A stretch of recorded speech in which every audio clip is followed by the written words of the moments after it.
Couple things I wanted to share now that I've owned my Tesla for about a month. So, only driven gas cars, been a fan of EVs, technology, all that sorts of stuff for a while now, and finally got a Tesla Model Y. So, what are my driving needs, and what were some of the decisions that led me to want to get a Tesla? So, a couple things. Number one, I really just drive in the city.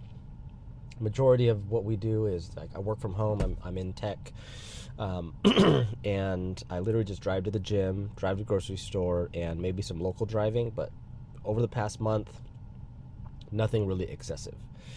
That's number one. Number two is my wife works for a commercial real estate company, and luckily they have an EV charger on site, and we can charge the car for free. So yesterday she charged, was it yesterday or day before? Day before yesterday, 2 days ago. She drove to work, charged the car from 30% to 85%, drove home, and that took about another 5%. And from that, we can charge once a week for free, which is cool. Every so often, we're able to kind of just top it up at home because we both, for the majority, work from home as well. So she works 1 to 2 days a week in the office. I work majority from home, so I can just plug the car in, which is cool. A couple other things is I didn't realize how much storage this thing has to a car that's comparable, that has that's a gas car, and even even other EVs like the Hyundai Ioniq 6, Ford Mach-E, the EV6 are comparable cars, but they definitely don't have the efficiency or the storage. Because this bad boy has a front trunk. The trunk in the back is kind of like a big average like crossover SUV, but it also has a trunk underneath the trunk, which is wild. Then you have this like panoramic view of the car, which I really enjoy. And you have the entertainment system, which is badass, and I can literally just watch. Shout out to you, Farzad. I watch your show right before going to the gym at 5 in the morning, and so really dig that.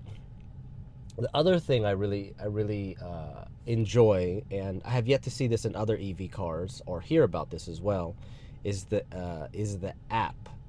Meaning the experience with the app to be able to open your car, close it, turn it on when it's cold outside, and I'm going to the gym at like 5 in the morning, heating the car up as I'm like getting ready. Like I wake up, I like heat the car up, get ready, and then go, and I come in and it's warm and toasty. You have the windows defrosted, you have my seat warm, and you just hit the brake and then you go, which is really cool. The other thing I really enjoy is the instant acceleration. So before this, our previous car to this was our Skoda Kamiq, which is like a crossover SUV. It's a little smaller than this, and the acceleration on it was absolutely garbage. Like, it had a 1.0 liter engine with turbo, but as soon as you hit the gas, when you went into first gear, it didn't accelerate very much. And it had to go into second and third gear to start to really get some acceleration. So if you're at an intersection and you're waiting for oncoming traffic and you see a little bit of a gap, you really have to be mindful, because the car's acceleration from stopped to moving is pretty bad. Whereas the Tesla Model Y, the acceleration is ridiculous, right? And I have it on chill mode, so even when I hit the gas, it's pretty instant, which is pretty sick. A couple of the nice things that I haven't had before though too is like a warm, a heated steering wheel and a and a heated seat, which I really enjoy. The storage and like the interior, I could see how people are like, oh, this doesn't feel luxury. This doesn't, I mean, it's very simple. It's nothing I can complain about. Is it luxury? I would definitely agree with them. It's definitely not luxurious. Like a couple years ago for my birthday, I rented a BMW M4. This was probably like 10 years ago. I rented a BMW M4 for my birthday, and I kind of drove it around town, drove it around LA, went to dinner with some friends, and that shit felt like a freaking spaceship with how everything was, and the chrome and the leather steering wheel and the entertainment system and the lighting inside. And they really do it up. Like BMW and other luxury brands know how to make an interior feel luxurious. This honestly just feels kind of like, honestly, like it's plastic. There's a bit of suede on the side. You can see this like white stitching here, and they say, you know, it's vegan leather, but it's just really just freaking plastic. I mean, it's comfortable. Is it luxurious? Definitely not. Do I like this wood trim here? I feel like wood inside is definitely back in like the 80s. It's very simple. Very simple, very minimal. I mean, it's fine. I mean, could they probably take some of their profit margins and put a little bit more money in the cabin to make it feel a little bit nicer? Sure. But I think the other side of that is you could take profit and charge more, or you can have this amazing entertainment system. Because obviously the cost of this for every Tesla vehicle is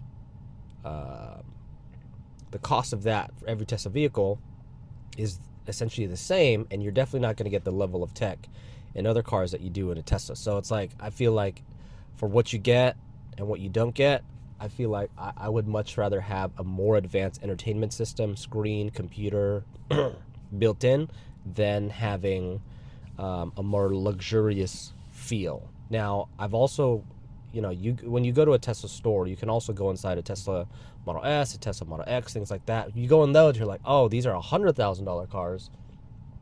These should absolutely have those because of the margins and the price. Do those have it? No. $100,000 car that doesn't feel like a spaceship or luxurious. Like, you could go a little bit more into those, have maybe like some double stitching, have real leather, not have this like wood trim, have like built-in lights, maybe a little like chrome inside to give it that look and feel. I don't know. Anyways, do I like it? Yeah, 100%. Pretty cool. And at the same time, we also got a couple. Oh, let me clean this. There we go. So we got a couple of these extra accessories, which is cool. We got this bad boy. Oh, and then let me close this. We got this, so when you put your drink in, if anything spills, it can come out. We got this bad boy, so here, and then some extra wipes in there. And then we got this little thing here, which is pretty cool. We have yet to get the, what's it called? The floor mats there, and then the floor mats in the back. But those should be coming in, I think, in June. Yeah, no, I think in June those are coming in. So, other than that, I really enjoyed it. Another one was the buying experience for the car. I think that's the other side, which is pretty wild. You go online, it's an app. This car is a lease, so we didn't necessarily buy it. But the car got delivered to our house. It's pretty wild. So they just came in. You download the app. Once you get the email, there's a registration. You pop it in. That gets assigned to your app. They come in, they drop it off, they double check it, like they give you the cards, and then they leave, and then you have your car. Like, that's it. We didn't go to a dealership. We didn't deal with the car salesman. We didn't get like upsold or downsold, or like, hey, you want some? Because for our last car, you know, you go to a salesman, you go to a car dealership for Skoda, and you got to deal with a car dealership, and they're like, oh yeah, if you buy it now, you're gonna save $2,000, and we'll throw in this, that, and the other, and there's all these upsells. You're like, okay, do you want the coating? Do you want the wash? Do you want insurance? Do you want this? Like all sorts of crap. You didn't really deal with any of that with Tesla. So the process was definitely a lot cleaner, a lot more seamless, a lot more straightforward, which is really cool. And the other side of that is it's definitely a unique experience, I feel like, in the car industry as a whole, because every other car, you have to go to a dealership. Like, what car beyond Tesla, now that, like, let's say Lucid and Rivian are available, but you don't get that in the UK. Like, Rivian and Lucids aren't available. So For the majority part of the world, it's going to be dealerships. But in the U.S., you do have Lucid, Rivian, and Tesla that you probably just buy directly, which is quite unique. So definitely enjoyed that. But overall, about a month into the Tesla, only a couple hundred is a couple hundred miles. How can I check? Let me see. How many miles do I have? 370 miles. Probably showed my VIN. I'm gonna block that out. Anyways, 370 miles. Hopefully you enjoyed this. These are my thoughts. If you enjoyed this and you want to learn more, or you have any comments, drop it in the comments below. Peace.